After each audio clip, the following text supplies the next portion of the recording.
चोरी में प्रधान है एक तो उस वस्तु जिसको ले रहा है जो व्यक्ति, उस वस्तु के मालिक की सहमति नहीं है, उसकी जानकारी भी नहीं है, और उसको जानकारी कभी ना हो ऐसा भाव वहां पे रहता है।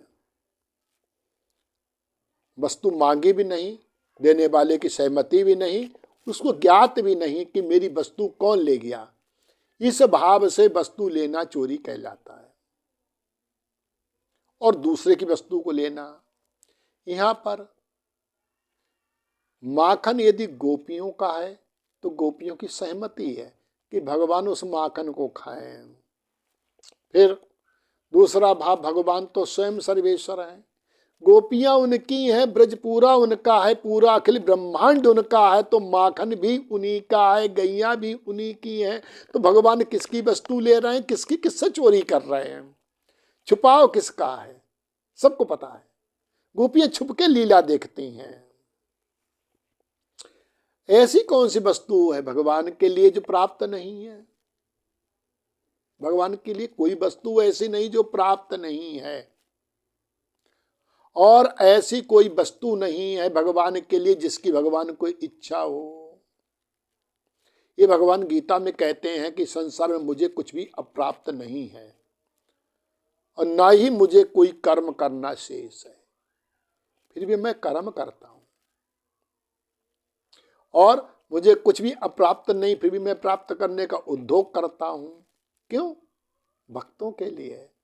भगवान का प्रत्येक कार्य भक्तों के लिए होता है, भगवान का उद्योग भी भक्तों के लिए है। परित्राणाय साधूनां, भक्तों को आनंद देने के लिए, भक्तों की रक्षा के लिए तो भगवान के विभिन्न कार्य होते हैं। सारा जगत भगवान का है, वो किसकी चोरी कर सकते हैं। और तीसरा भाव ये है कि चोरी प्रायः उस वस्तु की होती है जिसका अभाव हो। मेरे पास यदि कोई वस्तु पर्याप्त मात्रा में मेरे उपभोग से बहुत अधिक है, तो क्या मैं उस वस्तु की चोरी करूंगा?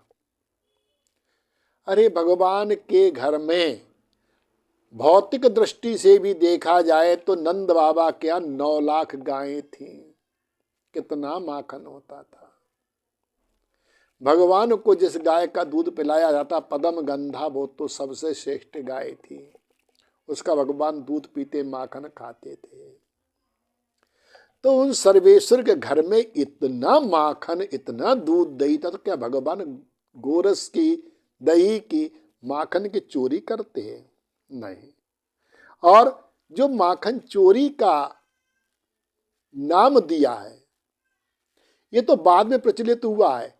वस्तुतः भगवान ने उन गोपियों का चित्त चुरा लिया था। उनका चित्त चला जाने के कारण गोपियां कहती थी भगवान को चोर, क्योंकि वो चित्त चोर हैं, उनका मन चुरा लिया था।